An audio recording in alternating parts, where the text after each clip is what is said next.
Hello, Editing Tay here with another story. This one is titled The Park. So it is a horror-ish story. It has the horror vibes to it, but there's a nice, break at the end. It's not actually horror. It's a silly little story, and I hope you enjoy.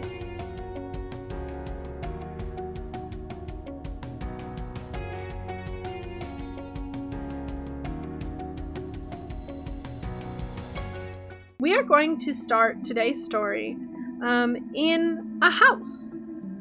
And this house is where two best friends who have chosen to live together, Callie and Lawrence, live.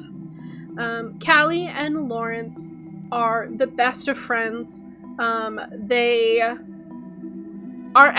married, but it's like a friend marriage. It's for tax benefits. It's for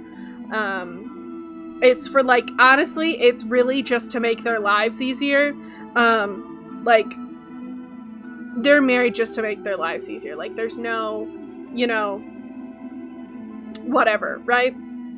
So we're going to start there with those two, with Callie and Lawrence, who have been best friends since second grade.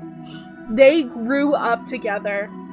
They've been in the same grade. They each chose their own college to go to separately, and then told each other, hey, I'm going to this college. It just happened to be the same college. These two literally were just like, hey, I'm going to this college. And then it was like, no way, I'm going to this college.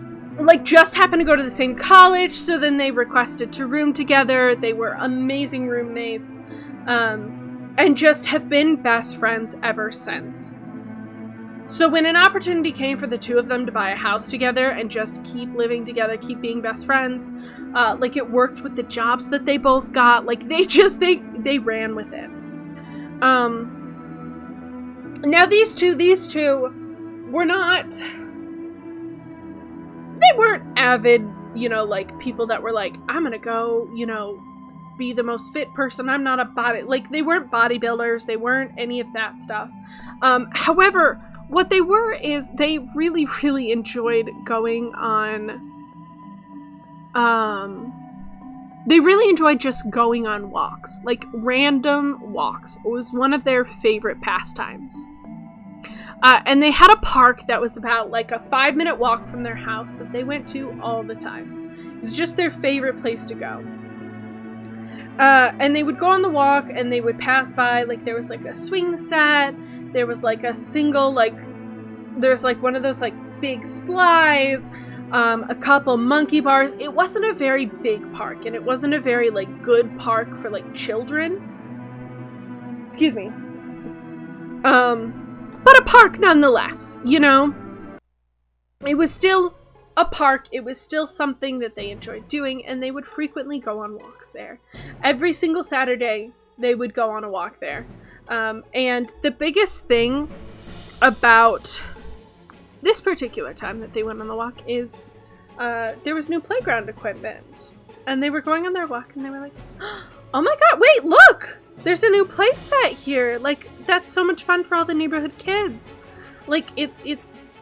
It's not too big, it's not too small, it's good for most ages, and it had a couple of those, it had a little climbing wall to get up to one of the areas, and there was a little slide coming off of it. It had its own single swing attached. But what made this particular playset stick out was that it was a very bright turquoise. The color just shot out at your face, and it very much stood out against, especially in the fall. It was fall time, and so those yellows and oranges of the leaves, the fact that the grass is a lighter color, the fact that everything was starting to turn a more warm color, this cool colored turquoise playset really stood out. And as these two went on their walk, they noticed that there were no children playing on it. And normally there's children playing on play sets, right? But there wasn't. And it was a little bit strange, and as they were walking, you know, they looked around outside of the park, and wait, normally the road that passes by the park, there's almost always at least two cars, you know, there's almost always cars passing by, and there were none this time. And as these two began to walk, it didn't seem off. Like, logically, there was no reason for them to be, you know, maybe it's just a weird Saturday, you know? But it felt off. It felt, thank you for the stretch, it felt wrong. There was something, you know, have you ever had those gut feelings where there's just, you just feel off, like in your stomach, you're like, something is wrong. And it's like a churning, just like tense feeling. And if you look around, there's not always something wrong. But it was there anyway. It was this wrong feeling that they couldn't get out of their head as they continued their walk along the park. And then, in the distance, they heard a...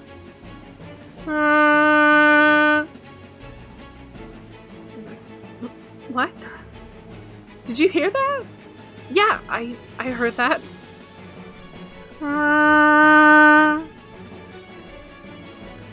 And they began to walk a little bit faster because, you know, that's a little unnerving to hear something echoing in the distance that's just a...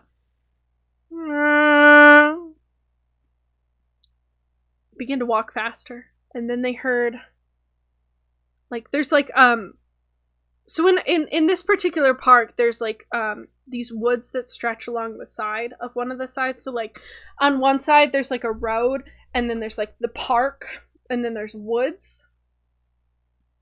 And they started to hear the crunching of leaves and the snapping of sticks coming from the woods. And another. They began to pick up the pace. At this point, they began to jog. And that jog quickly turned into a run. Because the crunching of the leaves and the snapping of the twigs was keeping up with them, was keeping next to them as they ran. It was right there, just inside the woods. Just on the other side of the tree line, just far enough in that they couldn't see what was making the noise. And it was running with them. And these two began to run and run and run, and it followed them, and they got to the end of the park. When Callie tripped, you know, these two weren't looking where they were going, they were just running because they were scared, because something seemed to be chasing them, and she fell. And Lawrence stopped and turned, and they hear it once again, but this time so much closer. And their hearts began to race, and they began to panic, but Lawrence wouldn't leave Callie's side. He was ready to face whatever was about to jump out from them at the woods, and he was ready even if it got him killed. He was ready to defend his best friend. And trotting out from the woods came a little goose who just went, honk, honk, just bolting at them. And it was genuinely terrifying, but it was just a goose who ran up and stole bread out of Callie's purse because she had a sandwich. This goose chased them across the park to steal a sandwich. The two began to cry, relieved, because who wouldn't? Because of the circumstances, everything felt off and everything felt weird, but it was just a goose. An annoying and disruptive goose. Thank you. And that's that story. Hi, I hope you liked this story. It was a lot of fun. As soon as somebody said horror and goose, I went, I know what to do. without actually having to do like full-on horror, because I don't think I want to do that. That to me is not fun, so I wasn't gonna do it. But I had a lot of fun just like messing around with this genre and just kind of like playing with the idea of like horror-esque, you know, by trying to like use some of those elements and then have like a payoff at the end where it's like, it's not actually horror, don't worry about it.